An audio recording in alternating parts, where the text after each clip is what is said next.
एक आदमी कथा सुनने गया। सेठ था वो, उसकी जो पत्नी थी बड़े ही भक्ति भाव रखती थी, लेकिन वह जाता नहीं था, कभी भी कथा सुनने नहीं जाता। एक बार उसको वह कथा में सबसे पहले पहुंच गया और कथा में पहुंचकर जिन सज्जन ने कथा करवाई थी उन्होंने बोला आइए बैठिए। वह आया और बैठ गया। कथा तो शुरू हुई नहीं थी, तो जब तक कथा शुरू हुई तब तक सेठ जी सो गए। सेठ जी को नींद लग गई, लेकिन कथा संपूर्ण हो गई और कथा होने के बाद उनकी नींद खुली, क्योंकि जिस पल्ली पे बैठे थे वो उसको उठाने वाले थे। तो उन्होंने बोला कि अब जाइए। इस प्रकार बस उसको दो बातें मिली कथा से कि आइए बैठिए और जाइए। घर गया, पत्नी से बोला। पहले पत्नी ने पूछा कि आज कथा से क्या सीख कर आए हो? तो पति ने कहा कि मैं गया वहां पर, उन्होंने बोला आइए बैठिए, उसके बाद बोल दिया जाइए। तो पत्नी ने सोचा बड़ा कुरूप बुद्धि का व्यक्ति है, इसको मैं ये बोल देती हूं कि यही मंत्र है जो तुम्हें कथा से प्राप्त हुआ है, नहीं तो ये कल कथा में नहीं जाएगा। और ये बोल दिया कि इसको अब जपते रहो, भजते रहो।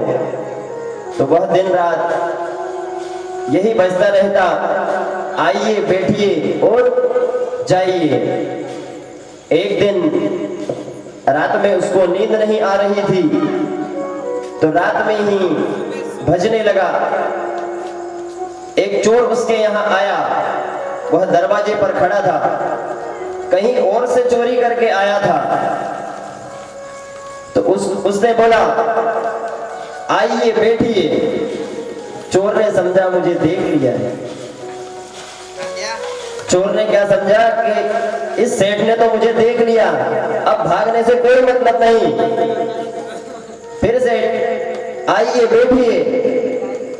उसने सोचा अब सेठ के पास जाने में ही भलाई है।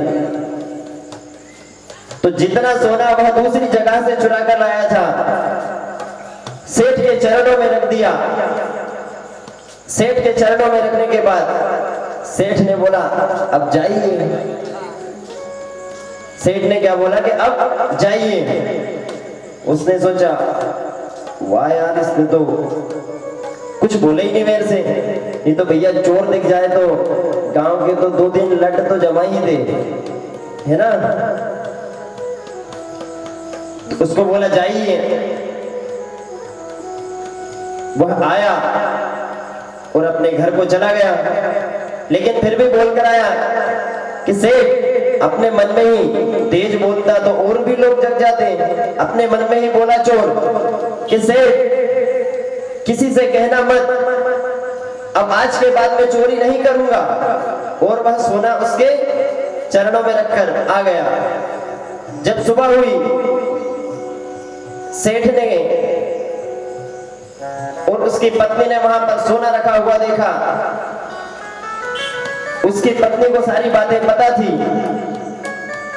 उसकी पत्नी ने बोला कि जब तुम कथा से झूठे शब्द लेकर आए हो तो भगवान ने हमारे घर की चोरी को बचाया, और जो धन बाहर चोर चुरा कर लाया था वह धन भी हमारे घर में आ गया, लक्ष्मी आ गई।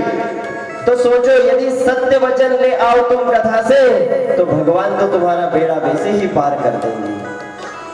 तो ये कथा की महिमा होती है।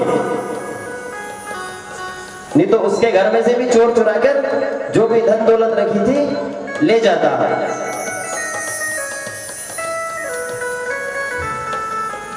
कथा में प्रवेश करते हैं।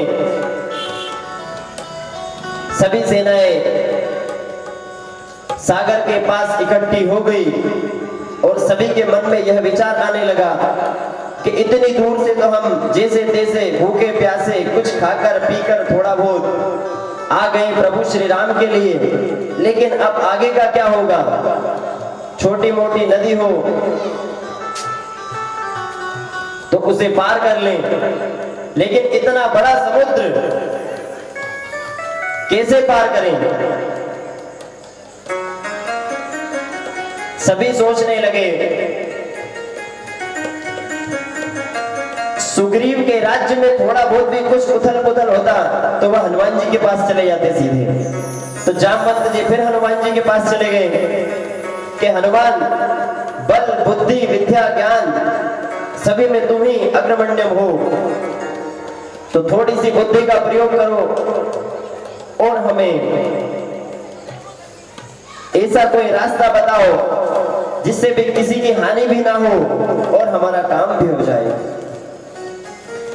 भगवान हनुमान जी ने मौन धारण कर लिया, कुछ नहीं बोला। समय बीतता गया, एक दिन दो दिन, कुछ दूर जाकर ध्यान मग्न में बैठ गए, माला जपने लगे, किसी से नहीं बोले। फिर जामवंत जी ने धीरे धीरे उनको इस प्रकार की बातें बताई,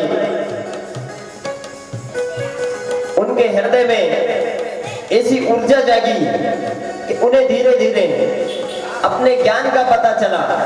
जो उनमें ज्ञान था उनको उसका भी पता नहीं था, लेकिन जब जामवंत जी ने कुछ ऐसे वक्तव्य, ऐसे शब्द उनको बताए जिससे कि उनको यह पता चल गया कि सागर क्या, ऐसे 50 सागर भी आ जाए तो मैं तो जा सकता हूं।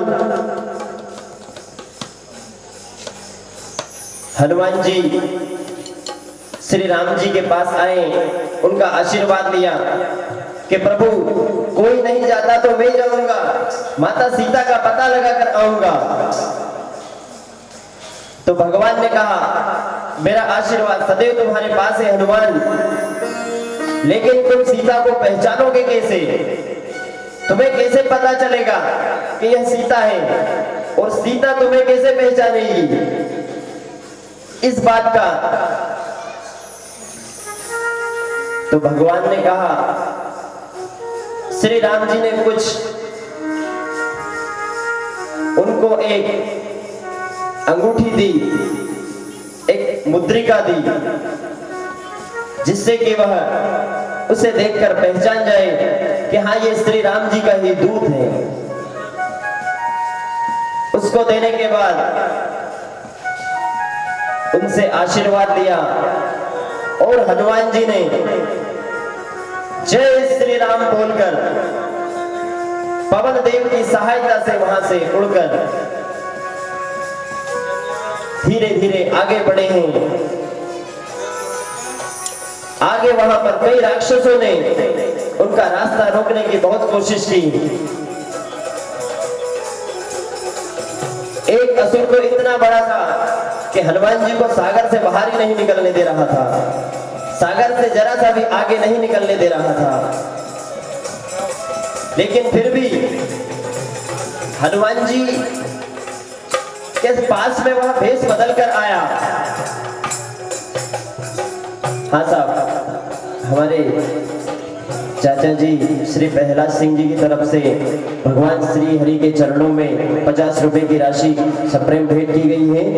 भगवान इन पर अपनी कृपा सदैव बनाए रखें। जय श्री राम, जय हनुमान।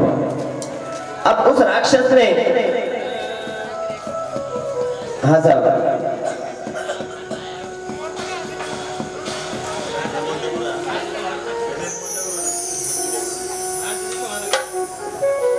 हाँ साहब, प्रहलाद सिंह जी पुजारा साहब, इनकी तरफ से भगवान श्री हरि के चरणों में 20 रुपए की राशि सप्रेम भेंट आई है।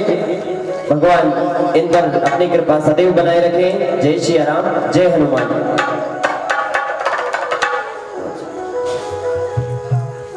हाँ साहब,